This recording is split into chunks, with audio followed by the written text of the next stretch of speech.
நான் ஆண்டவருக்கு நன்றி செலுத்துகிறேன். இப்படிப்பட்ட ஒரு நல்ல வாய்ப்பையும் தருணத்தையும் தேவன் நமக்கு தந்திருக்கிறார். ஒரு குடும்பமாக தூர இடங்களில் இருந்தாலும் தூர தேசங்களில் இருந்தாலும் குடும்பமாய் தேவனுடைய பாதத்தில் வந்து அமர்ந்திருந்து கர்த்தருடைய நன்மையான ஈவுகளை கேட்கும்படியாக ஆண்டவர் நமக்கு பெரிய பாக்கியத்தை செய்திருக்கிறார். இந்த இணைப்பில் இருக்கிற ஒவ்வொரு பிள்ளைகளையும் கர்த்தர் நிச்சயமாய் ஆசீர்வதிப்பார். இந்த நல்ல வாய்ப்பிற்காக நான் ஆண்டவருக்கு நன்றி செலுத்துகிறேன். உங்கள் அனைவருக்கும் நன்றி செலுத்துகிறேன். இந்த ஓய்வு நாள் ஆரம்ப வேளையிலும் ஓய்வு நாள் வாழ்த்துதலையும் உங்களுக்கு தெரிவித்துக் கொள்வதில் மிக்க மகிழ்ச்சி அடைகிறேன். கர்த்தர் நம்மோடு கூட இருப்பார். நிச்சயமாக இந்த நேரத்தில் ஒரு சிறிது நேரம் தேவனுடைய சமூகத்தில் அமர்ந்திருந்து அவருடைய புண்ணியத்தை அறிவிக்கும்படியாகவும் கேட்கும்படியாகவும் தேவன் நமக்கு இந்த உதவி செய்திருக்கிறார். ஆகவே அவருடைய சமூகத்திலே அமர்ந்திருப்போம். கர்த்தர் வேதத்தின் வழியாய் நம்மோடு கூட பேசும்படியாக பரிசுத்த ஆவியாக தேவன் நமக்கு உதவி செய்யும்படியாக நம்ம ஒரு நிமிடம் தலைகளை தாழ்த்தி சகோதரர் ஐயா கென்னடி சார் ஜெபித்தது போல நாமும் தேவனுடைய பாதத்தில் ஜெபித்து நாம் அந்த சத்தியத்தை கேட்பதற்கு நாம் கடந்து செல்லலாம். எங்கள் அன்புள்ள பிதாவே, மீண்டுமா எங்கள் ஆண்டவருக்கு நன்றி செலுத்துகிறோம். தகப்பனே, இப்படிப்பட்ட நல்ல வாய்ப்புகளையும் தருணங்களையும் எங்களுக்கு தந்து வருகிறீர். அதற்காக நன்றி கர்த்தாவே. என் அன்பின் ஆண்டவர், இந்த இணைப்பில் இருக்கிற ஒவ்வொரு குடும்பத்திற்காக இப்படி சமூகத்தை நன்றி செலுத்துகிறோம். அடியேன் முது பிள்ளைகளுக்கு என்ன தேவையோ கர்த்தர் அடியேனை மறைத்து முது வேத புத்தகத்தின் வழியாய் நீர் எங்களோடு கூட பேசும்படியாய் ஒப்பு கொடுத்து செபிக்கிறோம். பரிசுத்த ஆவியாக தேவன் தாமே இடைப்பட்டு கர்த்தர் உம்முடைய வார்த்தைகளை அடியன் வாயில் தரும்படியாய் ஒப்பு கொடுத்து செபிக்கிறேன். பொல்லாத பிசாச நீக்கி என் ஆண்டவர் உதவி செய்யும்படியாய் ஒப்பு கொடுத்து செபிக்கிறோம். இயேசுவின் வழியாய் செபிக்கிறோம் ஜீவனோட நல்ல பிதாவே. ஆமேன், ஆமேன். சரியாக கிபி 108வது வருடத்தில் ட்ராஜன் மன்னன் வந்து ரோம அரியணையில் அரசனாக அமர்ந்தான். அவன் அமர்ந்த மாத்திரத்தில் அந்த சமயத்தில் கிறிஸ்தவர்களாக மாறிய தேவ பிள்ளைகளை கொலை செய்து கொண்டிருந்த ஒரு காலகட்டம் அது. கொன்று குவித்துக் கொண்டிருந்த காலகட்டம் அது. யாரெல்லாம் கிறிஸ்துவை தெய்வமாக ஏற்றுக்கொண்டார்களோ அவர்கள் அனைவரையும் கொலை செய்யும்படியாக கட்டளையிட்டு அதிகமான தேவ பிள்ளைகளை கொன்று கொண்டிருந்த நேரம் அது. அந்த சமயத்தில் தான் சிம்பரசா என்கிற ஒரு கிறிஸ்துவ விதவை தாய் அங்கு இருந்தார்கள். அவர்கள் பெயர் வந்து சிம்பரசா. அவர்களுக்கு 7 ஆண் பிள்ளைகள் இருந்தார்கள். வயது வந்தவர்கள், வாலிப சகோதரர்கள். முழு குடும்பமாக அழைத்து வர சொன்னான் ராஜன். அவனுக்கு முன்பாக வந்து நின்ற பொழுது அவன் ஒரு கேள்வியை கேட்டான் அந்த தாயாரிடத்தில். நீங்கள் நான் கேள்விப்படுவது உண்மையா? நீங்கள் அந்நிய தெய்வமாகிய இயேசு கிறிஸ்துவை நீங்கள் உங்கள் தெய்வமாக ஏற்றுக்கொண்டுவது உண்மையா என்ற ஒரு கேள்வியை கேட்கிறார். அப்பொழுது அந்த கிறிஸ்துவ தாய் சொல்லுகிறார்கள், ஆம், நீங்கள் சொல்லுகிறபடி நாங்கள் ஆண்டவராக இயேசு கிறிஸ்துவை எங்களுடைய சொந்த இரட்சகராக நாங்கள் ஏற்றுக்கொண்டோம். அது உண்மைதான். நீங்கள் உண்டாக்கி இருக்கிற கல்லுகளையும் மரங்களையும் நாங்கள் தெய்வமாக வணங்கி வந்தோம் ஒரு காலத்தில். இப்பொழுதோ எங்களை உண்டாக்கின ஆண்டவராக இயேசு கிறிஸ்துவை எங்களுடைய சொந்த இரட்சகராக ஏற்றுக்கொண்டது உண்மைதான். அவர்தான் எங்களது தெய்வம் என்று அவர்கள் சொன்னார். அப்படி என்றால் நீங்கள் சாகக்கூடியவர்கள் தான் என்று ராஜன் சொன்னார். நன்றாக புரிந்து கொள்ளுங்கள், இந்த உலகத்தையே நான் ஆட்சி செய்து கொண்டிருக்கிறேன். நான் சொல்வதை தான் நீங்கள் கேட்க வேண்டும், நீங்கள் செய்ய வேண்டும் என்று ராஜன் சொன்னார். அந்த மாத்திரத்தில் அந்த தாயார் அவர்கள் மீண்டுமாக சொன்னார்கள், அப்படி அல்ல என் ராஜாவே, நாங்கள் எங்கள் ஆண்டவராக இயேசு கிறிஸ்துவை தான் நாங்கள் இப்பொழுது வணங்கி கொண்டு இருக்கிறோம் என்று சொன்ன மாத்திரத்தில் ராஜன் சொன்னான், இந்த தாயாரை அழைத்து சென்று நமது தெய்வமாகிய ஹெர்குலஸ் கோயில்ல அவர்களை துன்புறுத்துங்கள் என்று சொல்லி அனுப்பி வைத்தார். அந்த கோயிலில் அவர்களை அழைத்து சென்று தலைமுடியில் கயிறு கட்டி உயரத்தில் தொங்க விட்டார்கள் என்று பார்க்கிறோம். 7 ஆண் பிள்ளைகளையும் வரிசையாக நின்று கொண்டு அந்த தாயார் படுகிற துயரத்தையும் வலிகளையும் பார்க்கும்படியாக அவர்களை நின்று நிறுத்தி வைத்திருந்தார்கள். ஆனால் அங்கு நடந்ததோ வேறு. அந்த தாயாரானவர் 90 அடி உயரத்தில் தொங்கிக் கொண்டு இருக்கும் பொழுது கூட அது எவ்வளவு வலி வேதனை உருவாக்கக்கூடியது என்று நாம் அறிந்த விஷயம்தான். தலைமுடியில் கட்டி தொங்க விட்டிருக்கிறார்கள் என்றால் அது வலி எப்படிப்பட்டதாக இருந்திருக்கும். அந்த தாயாரானவர் பாடல் பாடிக்கொண்டு அவருடைய முகத்தில் மகிமையை அவர்கள் பார்த்த மாத்திரத்தில் அந்த 7 ஆண் பிள்ளைகளும் அவர்களும் தங்களுடைய வாயினாலே தேவனுடைய நாமத்தை துதித்துக் கொண்டிருந்தார்கள். அங்கு இருந்த காவல் வீரர்கள் அவர்களை மேலிருந்து அவர்கள் அப்படியே என்ன செய்தார்கள் என்றால் கைத்து விட்டார்கள். அவர் கீழே விழுந்தார். விழுந்தும் அவர்கள் மறிக்கவில்லை. உடனடியாக அவர்கள் அந்த போர் வீரர்கள் என்ன செய்தார்கள் என்றால் மீண்டும் ஒரு பெரிய பாறங்கல், ஒரு பெரிய கல்லை எடுத்து அவருடைய முதுகில் வைத்து கட்டி ஆற்றில் தூக்கி எறிந்தார்கள் என்று சரித்திரம் சொல்லுகிறது. அந்த 7 ஆண் பிள்ளைகளையும் அழைத்து வந்து வரிசையாக அந்த ஹெர்குலஸ் கோயிலில் நிறுத்தி வைத்து, உங்கள் தாயார் சென்ற இடத்திற்கு நீங்களும் செல்லுங்கள் என்று சொல்லி ஒவ்வொருடைய தலையாக வெட்டினார்கள் என்று சரித்திரத்தில் நாம் என்ன செய்கிறோம், வாசிக்கிறோம்.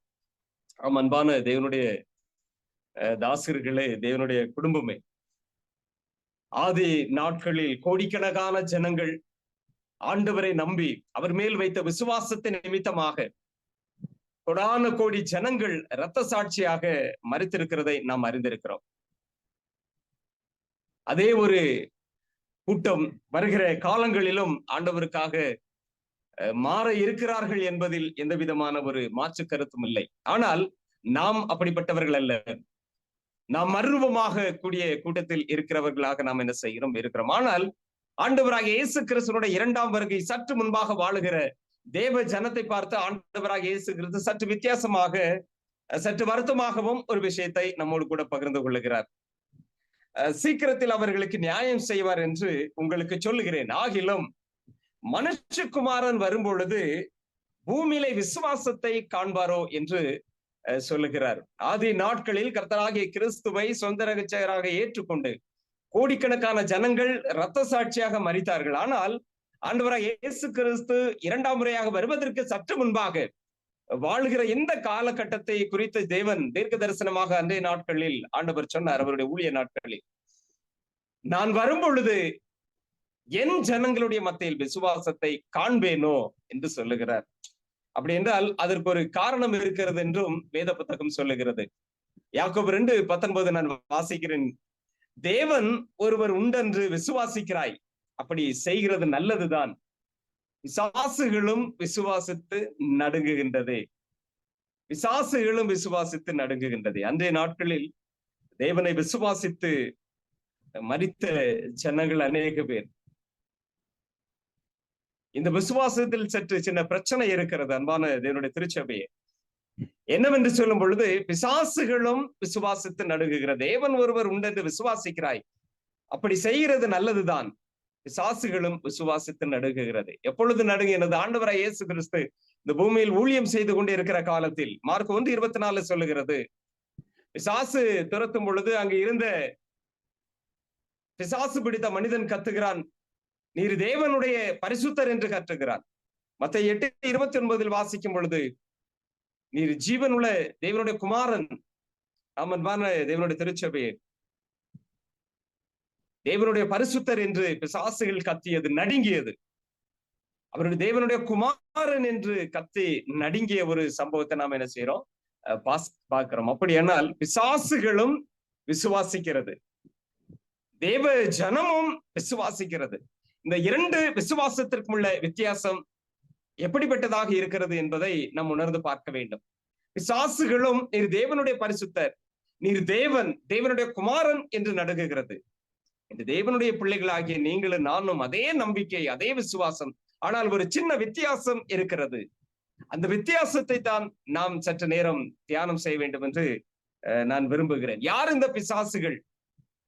யூதா தெளிவாக சொல்லுகிறார் 6ஆம் வசனத்தில், தங்களுடைய ஆதி மேன்மையை காத்துக் கொள்ளாமல் தங்களுக்குரிய வாசஸ்தலத்தை விட்டுவிட்ட தேவ தூதர்கள் என்று சொல்லுகிறார். நாம் இது குறித்து நன்றாக அறிந்திருக்கிறோம். ஏன் இந்த விஷயத்தை உங்களோடு பகிர்ந்து கொள்ள வேண்டும் என்றால், இது புதிதான ஒரு விஷயம் அல்ல. அதே யூதா சொல்லுகிறதை நான் உங்களுக்காக வாசிக்கிறேன். நீங்கள் முன்னமே அறிந்திருந்தாலும் நான் உங்களுக்கு நினைப்பூட்ட விரும்புகிறது என்னவெனில், இந்த சத்தியங்கள் எல்லாம் நமக்கு தெரியும். திரும்ப திரும்ப இந்த சத்தியங்களை நாம் கேட்டுக்கொண்டுதான் வருகிறோம் அன்பான தேவனுடைய திருச்சபை. ஆனாலும் இதை நினைப்பூட்ட விரும்புகிறேன் என்று யூதா தன்னுடைய எழுத்துகளில் எழுதுகிறப்பல, நானும் இந்த விஷயத்தை உங்களுக்கு நினைப்பூட்டதான் விரும்புகிறேன். இது புதிதான ஒரு விஷயம் அல்ல, நினைப்பூட்ட விரும்புகிறேன். ஆகவே கர்த்தராகிய தேவன் இன்றைய நாளிலும் ஆதி மேன்மையை விட்டுவிட்ட தேவ தூதர்கள் என்று சொல்லுகிறார். வாசஸ்தலத்தை விட்டுவிட்ட தேவ தூதர்கள். இந்த தேவ தூதர்களை குறித்து நாம் நன்றாக அறிந்திருக்கிறோம். வெளிப்படுத்தல் 12, யோவான் 8, இன்னும் அநேக வேதாகமம் முழுவதும் விழுந்த தூதர்களை பிசாசுகள் என்றும் சாத்தான் என்றும் நாம் சொல்லுகிறது என்னது அறிந்திருக்கிறோம். அப்படி என்றால் இந்த பிசாசுகளும் தேவனை விசுவாசித்து நடுங்கியது என்று என்ன செய்கிறோம் பார்க்கிறோம். இந்த பிசாசுகள் ஆண்டவராகிய தேவனை முகமுகமாய் பார்த்தவர்கள், தேவனுடைய ஜீவ வார்த்தையை கேட்டவர்கள், அவர்கள் அன்பில் களி கூர்ந்தவர்கள். பின்ன எப்படி இவர்கள் ரட்சிப்பை இழந்து போனார்கள்? அன்பான தேவனுடைய திருச்சபை, இவ் தேவன் என்று விசுவாசித்தவர்கள், அவரை பார்த்தவர்கள், அவருடைய மகிமையை கண்டவர்கள், அவர்களோடு கூட இருந்தவர்கள், அவரை புகழ்ந்து பாடியவர்கள், அவருக்காக பணிவிடை செய்தவர்கள், இப்படி எல்லாவற்றையும் செய்திருந்தோம். எப்படி இவர்கள் ரட்சிப்பை இழந்து போனார்கள்? இதை குறித்து நாம் யோபு 4ஆம் அதிகாரத்தில் மிக தெளிவாக என்ன செய்கிறோம் வாசிக்கிறோம். யோபு 4ஆம் அதிகாரம் 18 வசனத்திலிருந்து 21 வசனங்களை வாசிக்கும் பொழுது, பிசாசானவன் தேவனுடைய பிள்ளைகளிடத்தில், அதாவது தேவ தூதர்களிடத்தில், தேவ சமூகத்திலிடத்தில் நம்பிக்கையின்மையை விதைத்தான் என்று வேதாகமத்தில் வாசிக்கிறோம். அவர்கள் நம்பிக்கையின்மையை ஒவ்வொரு தேவ தூதர்களிடத்தில் விதைத்தான் என்பதை நாம் அறிந்திருக்கிற ஒரு விஷயம். அப்படி என்றால் பரலோகத்தில் தேவன் மேல் நம்பிக்கையின்மையை விதைத்தான். அது மாத்திரமல்ல, புத்தியீனத்தை சுமத்துகிறாரே என்று சொல்லி தவறான ஒரு விஷயங்களை ஒவ்வொரு தேவ தூதரிடத்திலும் தனித்தனியாக சென்று அவன் பேசினான், கலகத்தை உண்டாக்கினான். அது நிமித்தமாக யுத்தம் வந்தது. பரலோகத்திலிருந்து அவர்களை தேவன் தள்ளினார். பிற்பாடு சிலுவைக்கு பிற்பாடு பூமியிலே விழ தள்ளினார் என்பதை நாம் அறிந்த விஷயம். அப்படி என்றால் தேவனுடைய சமூகத்தில் இருந்த தேவ தூதர்கள் விழுந்து போனார்கள். இவர்கள் எப்படி ரட்சிப்பை இழந்தார்கள்? அன்பான தேவனுடைய திருச்சபை, அவர்கள் தேவன் என்று நம்பினார்கள், தேவன் என்று விசுவாசித்தார்கள், தேவகுமாரன் என்று விசுவாசித்தார்கள், எல்லாம் சரி. ஆனால் அவர்களுடைய விசுவாசம் எப்படிப்பட்டதாக இருந்தது? அவர்கள் எப்படி ரட்சிப்பை இழந்து போனார்கள்? ஒரு வசனத்தை உங்களுக்கு வாசிக்க வேண்டும். 2 கொரிந்தியர் 13ஆம் அதிகாரம் 5வது வசனம் இப்படி சொல்லுகிறது, நீங்கள் விசுவாசம் உள்ளவர்களோ என்று உங்களை நீங்களே சோதித்து அறியுங்கள், உங்களை நீங்களே பரீட்சித்து பாருங்கள், இயேசு கிறிஸ்து உங்களுக்குள் இருக்கிறார் என்று உங்களை நீங்களே அறியீர்களா? நீங்கள் பரீட்சைக்கு நில்லாதவர்களாய் இருந்தால் அறியீர்கள் என்று ஆண்டவராக இயேசு கிறிஸ்து இங்கே சொல்லுகிறார். அன்பான தேவனுடைய திருச்சபை, நீங்கள் பரீட்சைக்கு நில்லாதவர்களாய் இருந்தால் நீங்கள் அறியீர்கள் என்று சொல்லுகிறார். அப்படி என்றால் விழுகைக்கு முன்பாக கிறிஸ்துக்கு அடுத்த ஸ்தானத்தில் இருந்தவன் பிசாஸ், அதாவது சாத்தானாகிய லூசிபர் இருந்தான் என்று நாம் என்ன செய்கிறோம் வாசிக்கிறோம். தீர்க்க தரிசன ஆகமங்களில் வாசிக்கிறோம். ஆண்டவர் எல்லாவற்றையும் அவனுக்கு கொடுத்து வைத்திருந்தார். இயேசு கிறிஸ்துக்கு அடுத்த ஸ்தானம், அதாவது 4வது இடத்தில் அவன் இருந்தான் என்று நாம் என்ன செய்யறோம் வாசிக்கிறோம். அப்படி என்றால் ஆண்டவராகிய இயேசு கிறிஸ்துவின் அடுத்த ஸ்தானத்தில் இருந்தவன் எல்லாவற்றையும் ஆண்டவர் அவனுக்கு கொடுத்து வைத்திருந்தார், எல்லாவற்றையும் கொடுத்திருந்தார். அது மாத்திரமல்ல, மேலான சுதந்திரத்தையும் அவனுக்கு கொடுத்திருந்தார். இந்த சுதந்திரத்தை தான் நான் உங்களோடு பேச வேண்டும் என்று விரும்புகிறேன். பரலோக ராஜ்யத்தில் அவனுக்கு மாத்திரமல்ல, தேவ தூதர்கள் எல்லாவற்றுக்கும் ஆண்டவர் சுதந்திரம் கொடுத்திருந்தார். நான் தேர்ந்தெடுக்கும் உரிமை பற்றி நான் உங்களிடத்தில் பேசவில்லை. நான் சுதந்திரத்தை பற்றி உங்களிடத்தில் பேசுகிறேன். ஆண்டவராய் இயேசு கிறிஸ்து எல்லாவற்றையும் சாத்தானுக்கு மாத்திரமல்ல, இருந்த எல்லா தூதர்களுக்கு கொடுத்திருந்தார். ஆனால் ஒரு விஷயம், கட்டளைக்கு மாத்திரம் நீங்கள் கீழ்ப்படிய வேண்டும் என்கிற ஒரு ஆண்டவர் ஒரு விஷயத்தையும் அங்கு வைத்திருந்தார். ஆகவே தேவன் அவர்களுக்கு எல்லா விதமான சுதந்திரத்தையும் கொடுத்தும் அவர்கள் கடைசியாக பிசாசனுடைய வார்த்தைகளை கேட்டு அவர்கள் ரட்சிப்பை இழந்து போனார்கள் என்று என்ன செய்கிறோம் நாம பார்க்கிறோம். அப்படியானால் சுதந்திரம் தவறாக பயன்படுத்தப்பட்டது. எல்லாருக்கும் பரீட்சை வரும். பரீட்சை இல்லாமல் ஒருவரும் பரலோக ராஜ்யம் செல்ல முடியாது என்று வேதத்தில் நாம் என்ன செய்கிறோம் வாசிக்கிறோம். இங்க இருக்கிற உங்களுக்கோ எனக்கும் உலகத்தில் இருக்கிற எல்லா கிறிஸ்தவ பிள்ளைகளுக்கோ சோதனை வரும், பரீட்சை இருக்கிறது. பரீட்சை இல்லாமல் ஒருவரும் பரலோக ராஜ்யத்திற்கு செல்ல முடியாது. அப்படி என்றால் பரலோக ராஜ்யத்தில் நடந்த சம்பவங்கள் நாம் நன்றாக அறிந்திருக்கிறோம். யுத்தம் வரும் பொழுது அங்கு அவருடைய விசுவாசத்தை காண்பிக்க வேண்டிய ஒரு சூழ்நிலை இருக்கிறது. ஏதாகிலும் ஒரு கொடியின் கீழ் பரலோக ராஜ்யத்தின் மொத்த தேவ தூதர்களும் வர வேண்டும். ஒன்று கிறிஸ்து அல்லது லூசிபர். ஏதாவது ஒரு கொடியின் கீழ் யாரையாகிலும் ஒருவரை தங்களது தலைவராக அவர்கள் தேர்ந்தெடுத்து தான் ஆக வேண்டும்.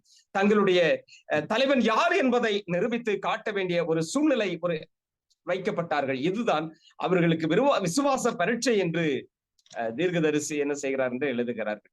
தங்களுடைய விசுவாசத்தை காண்பிக்க வேண்டும். தாங்கள் யார் பக்கம் என்பதை நிரூபித்து காண்பிக்க வேண்டும். கிறிஸ்துவின் பக்கமா அல்லது லூசிபர் பக்கமா? அதாவது மிகாயேல் நாம் நன்றாக அறிந்த ஒரு விஷயமாக இருக்கிறது. இவர்கள் எப்படி ரட்சிப்பை இழந்து போனார்கள்? தங்களுடைய கீழ்ப்படியாமை நிமித்தம் அவர்கள் ரட்சிப்பை இழந்து போனார்கள் என்று வேத வசனம் நமக்கு கற்றுக் கொடுக்கிறது. அவர்கள் இயேசு கிறிஸ்துவை விசுவாசித்தார்கள், தேவகுமாரன் என்பதை விசுவாசித்தார்கள், பார்த்தார்கள், நடுங்கினார்கள், எல்லாம் சரி. ஆனால் ரட்சிப்பை எப்படி இழந்தார்கள்? பிசாசு அவருடைய மத்தியில் அவிவிசுவாசத்தையும் விசுவாசமின்மையும் விதைத்தது நிமித்தமாக அவர்கள் ரட்சிப்பை இழந்து போனார்கள் என்று நாம் என்ன செய்கிறோம் பார்க்கிறோம். ஆண்டவராகிய இயேசு கிறிஸ்துவும் நம்மை பார்த்து சொல்லுகிறார், நான் வரும் பொழுது விசுவாசத்தை காண்பனோ என்று சொல்லுகிறார். அப்படி என்றால் வெளிப்படுத்தல் 12:12 சொல்வது போல ஆண்டவராகிய இயேசு கிறிஸ்து பிசாசை தள்ளின மாத்திரத்தில் தனக்கு கொஞ்ச காலம் மாத்திரம் உண்டு என்று அறிந்து அவன் மிகுந்த கோபம் கொண்டு இறங்கினதனால் உங்களுக்கு ஆபத்து வரும் என்று சொல்ல கேட்டேன் என்று வாசிக்கிற அன்பான தேவனுடைய பிள்ளைகள், இந்த நாளிலும் அவன் பூமியில் வந்தது நிமித்தமாக மிக பெரும் பூமியில் வாழ்கிற ஒவ்வொரு கிறிஸ்தவ பிள்ளைகளுக்கும் ஆபத்து இருக்கிறது என்பதை நாம் அறிந்த விஷயங்கள். ஆகவே ஒவ்வொரு பிள்ளைகளுக்கும் விசுவாச சோதனை இருக்கிறது, பரீட்சை இருக்கிறது. அன்று விழுந்த தேவ தூதர்கள் நம்பினார்கள், விசுவாசித்தார்கள், நடுங்கினார்கள். நாமும் இன்று அதே போல அவரை விசுவாசிக்கிறோம், அவரை நம்புகிறோம், எல்லாம் சரிதான். ஆனால் பிசாசுகளுடைய விசுவாசத்திற்கும் நம்முடைய விசுவாசத்திற்கும் சற்று வித்தியாசம் இருக்கிறது. அவர்களுக்கும் சோதனை வந்தது, அவர்கள் சோதனையில் விழுந்தார்கள். பரலோக ராஜ்யத்தில் பிசாசானவன் ஒவ்வொருடைய தேவ தூதர்களால் கலகம் செய்து கொண்டு இருக்கும் பொழுது பிசாசின் பக்கம் சேர்ந்த தேவ தூதர்களை பார்த்து இயேசுவின் பக்கம் இருந்த தேவ தூதர்கள் சென்று பேசி அழுதார்கள் என்று தீர்க்கதரிசி எழுதுறாங்க.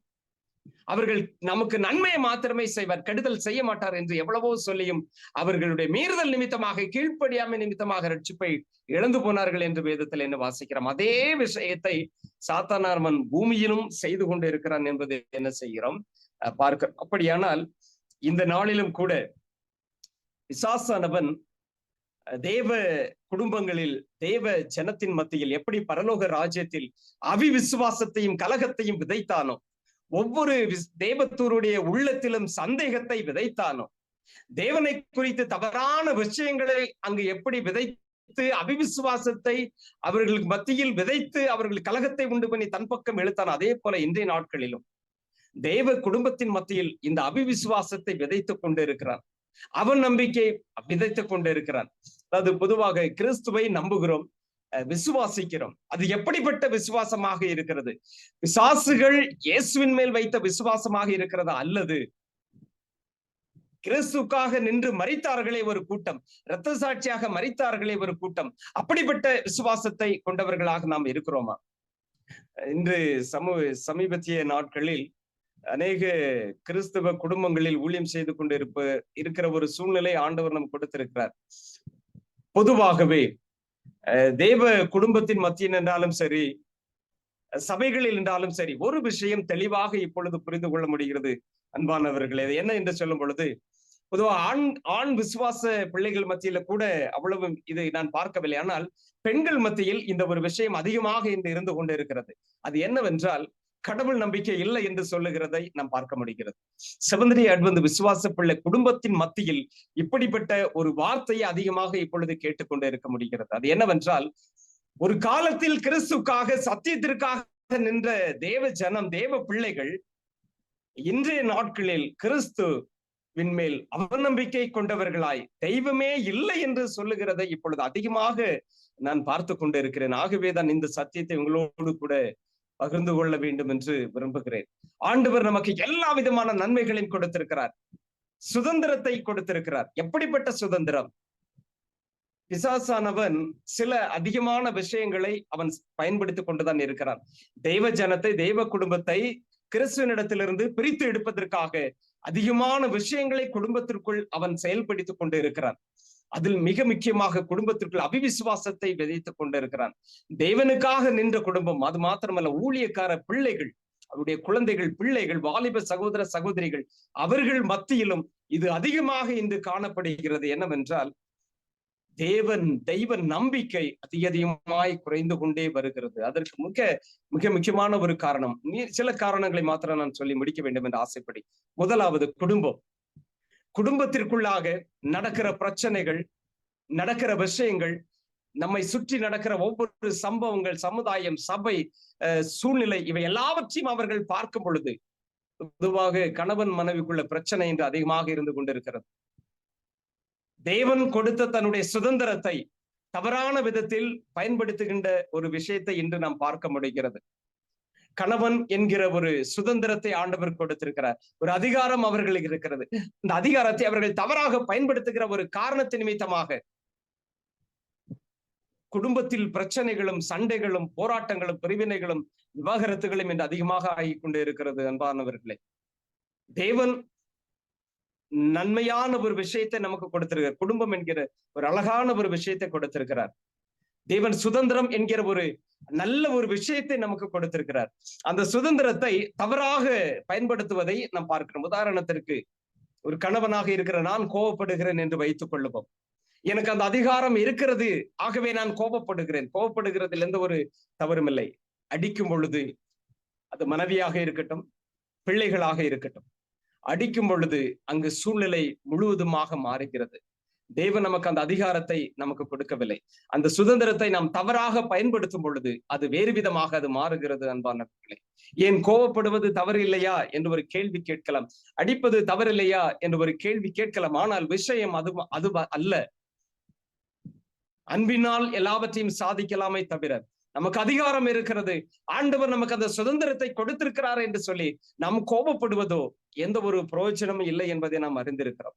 கோபம் மாத்திரமல்ல, கோபம், எரிச்சல், எவ்வளவோ விஷயங்கள் இருக்கிறது நாம் அறிந்திருக்கிறோம். எதுக்கு எடுத்தாலும் சிடுசிடுன்னு விழுவது, சிடுசிடுன்னு கோபம், பொறுமையின்மை, இதெல்லாம் குடும்பத்தில் இன்று அதிகமாக இருப்பது நிமித்தமாக ஒரு வெளிப்படை தன்மை இல்லாத ஒரு நிலை குடும்பத்திற்குள் அதிகமாக இருந்து கொண்டிருக்கிறது நிமித்தமாக, நமக்கு கொடுத்த சுதந்திரத்தை தவறாக பயன்படுத்துவது நிமித்தமாக, உண்மையாகவே நாம் சொல்லும் பொழுது இன்றைய நாட்களில் ஆண்டவர் மல்கியா 3:3 சொல்வது போல உட்கார்ந்து நம்முடைய விசுவாசத்தை அவர் சோதித்து புடமிட்டுக் கொண்டே இருக்கிறார். நாம் அறிந்த விஷயம்.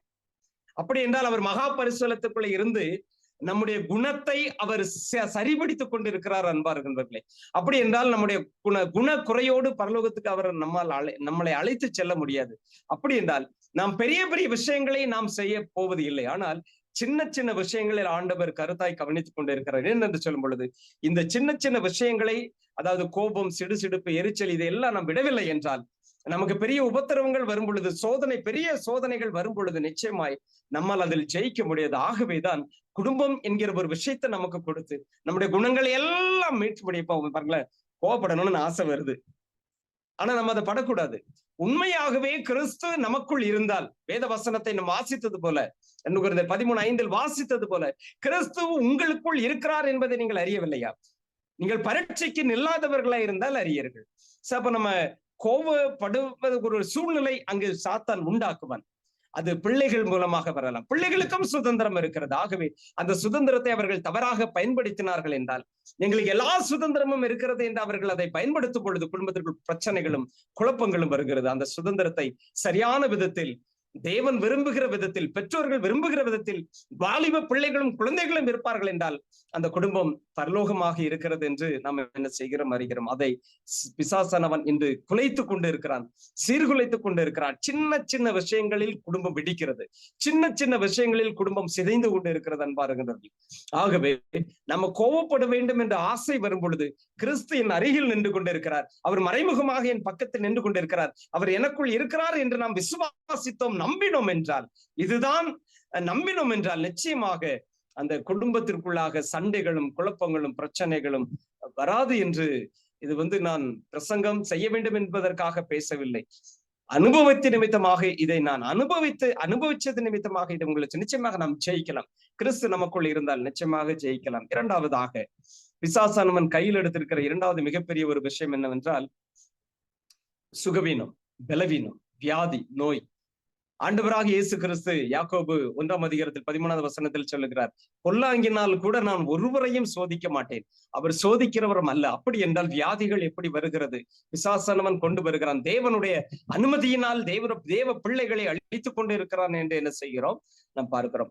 கொஞ்சம் யோசிச்சு பாருங்களேன். படுத்த படுக்கையாக இருக்கிறவர்கள், நீண்ட நாள் வியாதியோடு இருக்கிறவர்கள், 10 வருடம் 15 வருடம் 40 வருடம் இப்படி வியாதியில் படுத்த படுக்கையில் இருக்கிற வியாதியஸ்தர்களை நாம் சந்திக்கும் பொழுது அவர்கள் ஏற்கனவே ரொம்ப கொடூரமான ஒரு மனநிலையில் இருந்து கொண்டு இருப்பார்கள்.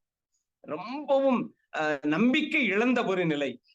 ஒரு நல்ல சாப்பாடு சாப்பிட முடியாது, ஒரு நல்ல தண்ணி குடிக்க முடியாது, எழுந்து நடக்க முடியாது, உட்கார முடியாது, ஒரு அவஸ்தைப்பட்டு கொண்டு இருக்கிற ஒரு சூழ்நிலையில அவர்களிடத்தில் அவர்களை கவனிக்கின்ற நீங்களும் நானும், ஒவ்வொரு பிள்ளைகளும், தேவ பிள்ளைகள் எப்படிப்பட்ட மனநிலையில் நாம் அவர்களிடத்தில் செல்ல வேண்டும்?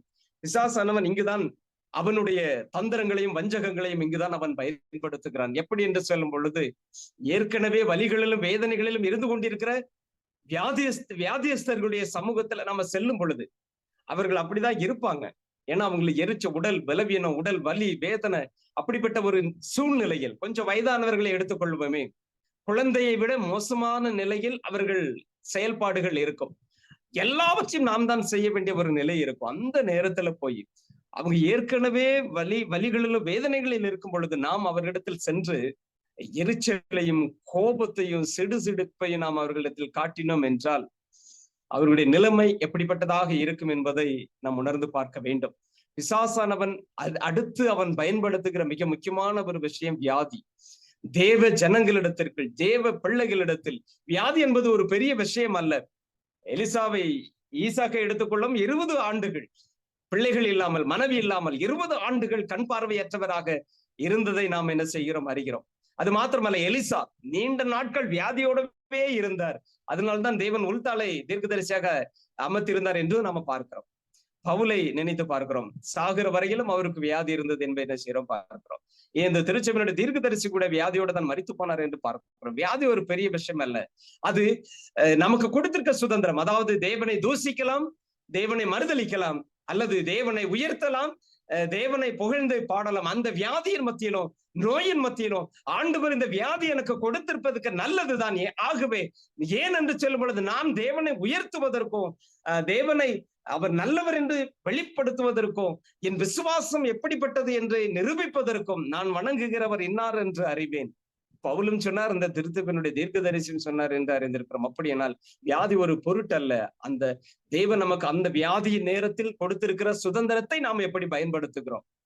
வலிகளிலும் வேதனைகளிலும் துன்பத்திலும் ஆண்டவர் ஏன் எனக்கு இந்த வியாதியை கொடுத்தார், ஏன் இதுல இருந்து எனக்கு விடுதலை தரவில்லை, ஏன் எனக்கு இப்படிப்பட்ட ஒரு நிலை என்று கேட்பதை விட ஆண்டவர் எனக்கு இதை கொடுப்பதற்காக ஸ்தோத்திரம். யோபை போல சொல்வது சற்று கடினம் தான், ஆனாலும் ஆண்டவர் நமக்கு அந்த சுதந்திரத்தை கொடுத்திருக்கிறார். மகனை, மகளே, பயப்படாதே, நான் உன் வலது பக்கத்தில் இருக்கிறேன், நான் உன்னோடு கூட இருக்கிறேன், நீ பயப்படாதே, கலங்காதே, திகையாதே. ஒருவேளை வியாதியோடு நீ மரித்து போகலாமா, இருந்தாலும் நீ பரலோக ராஜ்யத்தில் வரும் பொழுது நீ என்னோடு கூட இருப்பாய். அப்படி அல்லவென்றால் உன் விசுவாசத்தின்படி உனக்கு ஆக கடவுது, நீ எழுந்து நட என்று சொல்லுகிற சம்பவம் நமக்கு நடக்கலாம். எதுவாக இருக்கட்டும், பிசாசானவன் தேவ பிள்ளைகளை அவன் அபிவிசுவாசத்தை விதைத்து குடும்பத்திற்குள் கலகத்தையும் பிரச்சனையும் உண்டாக்கி கொண்டே இருக்கிறார். எனக்கு சரியா 8 வயசு இருக்கும். எங்க தாத்தா ரொம்ப முடியாத, அவர் 82 வயது, அவர் சால்வேஷன் ஆர்மி குருவையாக இருந்தார்.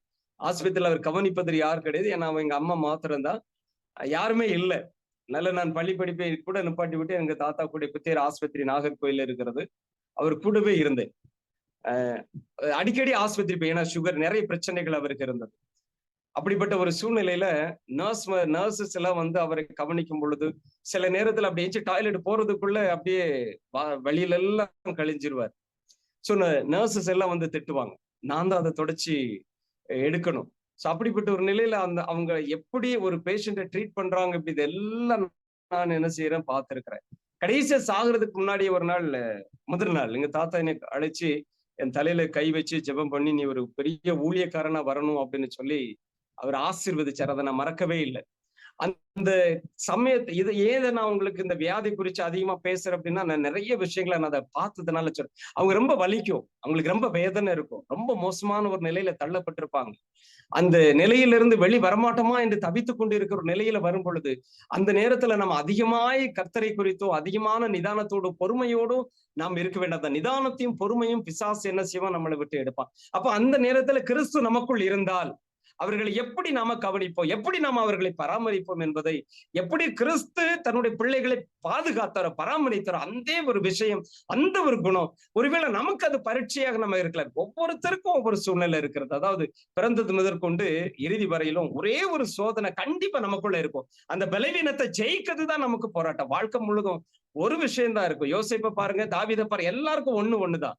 சோ நமக்கு ஒரே ஒரு சோதனை, அது லைஃப் லாங் அது நம்ம கூடவே இருக்கும். அதை ஜெயிக்கணும் அப்படின்னு சொன்னா கிறிஸ்து நமக்குள்ள இருக்கிறார். அதை நம்ம நம்பணும், விசுவாசிக்கணும், அது கீழ்ப்படியணும். பிசாசுகள் விசுவாசித்து நடுங்கியது, ஆனால் அவர்கள் கீழ்ப்படியவில்லை. ரட்சிப்பை இழந்தார்கள். அவர்களுக்கும் நமக்கும் என்ன வித்தியாசம் அப்படின்னு சொன்னா, நம்ம நம்பி விசுவாசிக்கிறோம், கீழ்ப்படுகிறோம். நிதானம் ரொம்ப முக்கியமான ஒரு விஷயம். கடைசியாக ஒரு விஷயத்தை சொல்லி முடிக்க வேண்டும் என்று ஆசைப்படுகிறேன். எல்லாம் சரி, பிசாசு கடைசியாக நிறைய விஷயங்களை அவன் பயன்படுத்துகிறான். ஆனா இது மிக முக்கியமான ஒரு விஷயம். குற்றம் செய்யாமல் தண்டிக்கப்படுவது, குற்றமே செய்யாமல் தண்டிக்கப்படுகிற ஒரு விஷயம். ஆண்டவராக இயேசு கிறிஸ்து ஒரு சமயத்தில் சொல்லுகிறார், நீ அடிக்கிற அளவுக்கு நான் எந்த ஒரு குற்றமும் செய்யவில்லை என்று கேட்கிறார். எந்த தவறையும் நான் செய்யலையே. ஆண்டவராக இயேசு கிறிஸ்துக்கு எல்லா சுதந்திரமும் கொடுக்கப்பட்டிருந்தது. அது கெத்செமனேவாக இருக்கலாம். அவர் பாவிகளுக்காக மரிக்கவும் செய்யலாம், அல்லது மரிக்காமலும் இருக்கலாம். அவருக்கு முழு சுதந்திரம் ஆண்டவராக இயேசு கிறிஸ்து கொடுத்திருந்தார். ஆனால் தேவ வார்த்தைக்கு கீழ்ப்படிவதுதான் அவருடைய முழு நோக்கமாக இருந்தது.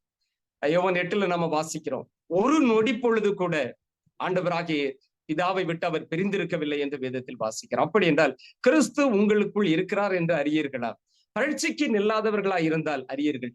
ஒவ்வொரு தேவ பிள்ளைகளுக்கும் பரீட்சை கண்டிப்பாக வரும். அப்படி வரும் பொழுது அவன் கடைசியாக இந்திய காலகட்டங்களில் நம் வேலை செய்கிற இடமாக இருந்தாலும் சரி, குடும்பமாக இருந்தாலும், வீடாக இருந்தாலும், அப்படி என்ன தவறு செய்தேன், தவறே செய்யாமல் ஏன் என்னை இவ்வளவு கஷ்டப்படுத்துகிறார்கள், ஏன் இவ்வளவு கொடுமைப்படுத்துகிறாள் என்கிற விஷயங்கள் எல்லாம் நமக்கு வரும். என்னெல்லாம் ஓட ஓட விட்டு விரட்டிக்கிட்டு இருக்கிறாங்க. எவ்வளவோ விஷயங்கள் இருந்தாலும், எவ்வளவு விஷயங்கள் நாம் சொன்னாலும், குற்றமே செய்யவில்லை என்றாலும் நமக்கு பிரச்சனைகள் வரதான் செய்யும். இந்த சமயத்துல நம்ம ஜெயிக்கணும் அப்படின்னு சொன்னா கிறிஸ்து நமக்குள் இருக்க வேண்டும். ஒரு விஷயத்தை மாத்திரம் நான் உங்களுக்கு சொல்ல வேண்டும் என்று விரும்புகிறேன். நான் அல்ல, கிறிஸ்து சொல்ல வேண்டும் என்று விரும்புகிறேன். ஆண்டவராக இயேசு கிறிஸ்து எப்படி அவர் குற்றமே செய்யாமல் சில நேரங்களில் பிலாத்தினிடத்தில் பேச வேண்டும் என்று விரும்பினார், ஆனால் பிலாத்து செவிசாய்க்கவில்லை. ஏரோது அவன் பேச வேண்டும் என்று விரும்பினார், ஆனால் ஆண்டவர் பேசவில்லை. பொதுவாகவே சுதந்திரம் என்கிற ஒரு விஷயத்திற்கு இன்னொரு தலைப்பும் இருக்கிறது. அமைதி அல்லது விசுவாசத்தால் நீதிமான் பிழைப்பான் என்றும் சுதந்திரத்திற்கு இன்னொரு தலைப்பு வேதத்தில் நம்ம வாசிக்கிறோம். அப்படி என்றால் எப்படிப்பட்ட ஒரு சூழ்நிலை வந்தாலும் சரி, அது குடும்பமாக இருக்கட்டும், வியாதியாக இருக்கட்டும், அல்லது செய்யாத குற்றத்திற்கு நாம் தண்டனை அனுபவிக்கிறவர்களாக இருக்கட்டும், அதாவது செய்யற தண்டனைக்கு குற்றத்தை அனுபவிப்பதை விட செய்யாத குற்றத்திற்கு தண்டனை ஒன்று அனுபவிப்போம் பாருங்க, அது ரொம்ப கொடூரமாக இருக்கும். அது நம்மளால தாங்க முடியாத ஒரு கஷ்டங்களை அது நமக்கு என்ன செஞ்சு கொடுத்துரும். அந்த சமயத்தில் நமக்கு தேவை ஆண்டவராகிய இயேசு கிறிஸ்து. அந்த அமைதிக்கு இன்னொரு பெயர் தான் நான் சொல்லுகிறேன், சுதந்திரம். அந்த அமைதிக்கு இன்னொரு பெயர் தான் விசுவாசத்தால் நீதிமான் பிழைப்பான். தன் விசுவாசத்தினாலே நீதிமான் பிழைப்பான் என்று நம்ம வேதத்துல வாசிக்கிறோம். ஆண்டவராக இயேசு கிறிஸ்து எபிரேயர் 2:18 சொல்லுகிறார், அவர் தாமே எல்லாவற்றிலும் சோதிக்கப்பட்டு பாடுபட்டதுனாலே சோதிக்கப்படுகிறவர்கள் உதவி செய்ய வல்லவராக இருக்கிறார். பரலோகத்தில் பிசாசுக்கும் அவனுடைய தூதர்களுக்கும் அவனை சார்ந்த தூதர்களுக்கும் முழு சுதந்திரத்தை ஆண்டவர் கொடுத்திருந்தார். தேர்ந்தெடுக்கும் உரிமையில அதை காட்டிலும் மேலாக ஆதாம் ஏவாளுக்கு முழு சுதந்திரத்தை ஆண்டவர் கொடுத்திருந்தார். ஆனால் அது பக்கத்தில் மாத்திரம் சென்று விடாது. இன்று நமக்கும் ஆண்டவர் முழு சுதந்திரம் இருக்கிறது. பரலோகம் செல்ல வேண்டும், செல்ல விருப்பம் இல்லை, இது நம்முடைய சாய்ஸ். ஆண்டவர் சொல்லுகிறார், நீ பரலோகத்து வரணுமா, நான் சொல்லுகிறபடி நீ செய், உனக்கு முழு சுதந்திரத்தை தருகிறேன், நீ எப்படி அதை கையாளுகிறாய். இந்த நாளிலும் கூட ஆண்டவராக இயேசு கிறிஸ்து நமக்கு உன் வலிகள், வேதனைகள், வருத்தங்கள், பாடுகள் எல்லாவற்றையும் நீ என்கிட்ட கொடுத்துரு, உன் பாரங்கள் எல்லாம் என்மேல் சுமத்து விடு, நான் உனக்கு கூட இருக்கிறேன். கோதுமை மணிகளில் ஒன்றாயிலும் கீழே விழுவதில்லை என்று ஆண்டவர் வாக்கு கொடுத்திருக்கிறார். எப்படிப்பட்ட சூழ்நிலையாக இருந்தாலும் சரி, இன்றைய நாட்களில் ஆண்டவராக இயேசு கிறிஸ்து உங்கள் விசுவாசத்தையும் என் விசுவாசத்தையும் மகா பரிசுத்த ஸ்தலத்தில் தேவனுக்கு முன்பாக நின்று அவர் சீர்படுத்திக் கொண்டு இருக்கிறார் என்றால், நீங்களும் நானும் உணர்ந்து பார்க்க வேண்டிய விஷயம், என் குணமாற்றம் இப்பொழுது அவசியமாக இருக்கிறது. காலங்கள் சமீபம், ஆண்டவருடைய வருகை சீக்கிரமாக இருக்கிறது. நம்மளை சுற்றிலும் எவ்வளவோ ஆபத்துகள், யுத்தங்கள், பிரச்சனைகள், பஞ்சங்கள், வலிகள், வேதனைகள், நோய்கள் எல்லாம் வந்து கொண்டே இருக்கிற நேரத்தில் ஆண்டவருடைய வாக்கு, மகனை மகளை பயப்படாதே, திடன்கள், நான் உன்னோடு கூட இருக்கிறேன், நான் உன் வலது கையை பிடித்து வழி நடத்துவேன் என்று வாக்கு கொடுத்து, நான் இருக்கும் இடத்திற்கு மீண்டும் நான் வந்து உன்னை அழைத்து செல்வேன் என்று வாக்கு கொடுத்திருக்கிறார். அப்படி என்றால் அவரை சந்திக்க வேண்டும் என்றால் இப்பொழுது நம்முடைய குடும்பத்திற்குள் நடக்கிற விஷயங்கள் நம்ம விசுவாச சோதனை. இந்த சின்ன சின்ன விஷயங்களில் நம்முடைய சுதந்திரத்தை சரியாக பயன்படுத்த வேண்டும்.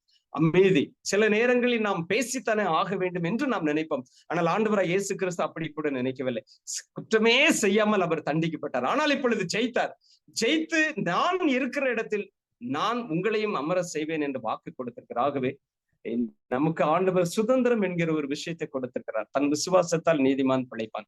அப்படி என்று சொல்லும் பொழுது ஆண்டவர் எனக்குள் இருப்பார் என்றால், அவர் எனக்குள் ஜீவிப்பார் என்றால், அவர் மறைமுகமாக எப்பொழுது நம்ம பக்கத்திலேயே இருக்கிறார் என்ற நம்பிக்கையை இப்பொழுது நாம் வளர்க்க வேண்டும். சின்ன சின்ன விஷயங்களை நாம் வளர்த்தோம் என்றால் நிச்சயமாக பெரிய சோதனைகள் வரும் பொழுது எப்படி ஆதி பெற்றோர்கள் ஜெயித்தார்களோ அதே போல நீங்களும் நானும் ஜெயிக்கும்படியாய், நம் விசுவாசத்தில் ஜெயிக்கும்படியாய் ஆண்டவராக இயேசு கிறிஸ்து இருக்கிற வண்ணமாய் புரிந்து கொண்டு அவர் என்னோடு கூட இருக்கிறார் என்ற நம்பிக்கை வளர்த்துக் கொள்ளும் என்றால் நிச்சயமாக நம் குணமாற்றத்தை கொடுத்து பரிசுத்தாவிய தேவனை பற்றி பெரிய ஊழியத்தை செய்து முடிப்போம். பெரிய ஊழியக்காரர்களாக வர வேண்டும் என்பது ஆண்டவருடைய ஆசையாக இருக்கிறது. அப்படிப்பட்ட ஊழியத்தை செய்யற உங்கள் ஒவ்வொருவரையும், ஒவ்வொரு குடும்பத்தையும் நிச்சயமா ஆசீர்வதிப்பார். பிசாசுகிட்ட நிச்சயமா நம்மை காப்பாற்றுவார்.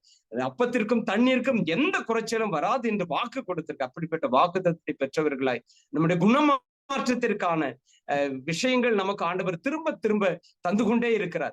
அதுக்குள்ள வாய்ப்புகள் வந்து கொண்டே இருக்கு. நான் கோவப்படுறேன் அப்படின்னு சொன்னா அதை எடுத்து போடுவதற்கான அநேக வாய்ப்புகள் நம்மை சுற்றி சுற்றி வந்து கொண்டே இருக்கிறோம். அல்லது வேறு விதமான பலவீனங்கள், வேறு விதமான எண்ணங்கள் நமக்குள் இருக்கும் என்றால் அதை எடுத்து போடுவதற்கு எல்லா விதமான வாய்ப்புகளும் தேவன் நமக்கு தந்து கொண்டே இருப்பார். ஒரு குறிப்பிட்ட காலத்துக்கு பிற்பாடு அது நின்று போகும் அன்பானவர்களே. அதற்கு முன்பாக நாம் மாறிவிட வேண்டும் என்று ஆண்டவர் விரும்புகிறார். நம்மை சுற்றி இருக்கிறவர்களை நன்றாக கவனித்துக் கொள்வோம். நம்முடைய குடும்பங்களை நிச்சயமாக, நம்முடைய குடும்பங்களை ஒரு அற்புதமான ஒரு விஷயம், அதை இழந்து விடக்கூடாதபடிக்கு ஆண்டவர் வாக்கு கொடுத்திருக்கிறார். இது பரலோகம். இந்த பரலோகத்தை நாம் வாழும் பொழுது நிச்சயமாக பரம கானானுக்கு செல்வதற்கு நமக்கு ஒரு பெரிய வாய்ப்பை தருவார். அப்படிப்பட்ட வாய்ப்புக்காக நாம் தேவனுடைய பாதத்தில் அமர்ந்திருப்போம், காத்திருப்போம். நிச்சயமாக நம்மை அவர் ஜெயிக்க வைப்பார். கர்த்தர் உங்களை அவரையும் ஆசீர்வதிப்பாராக. ஆமென்.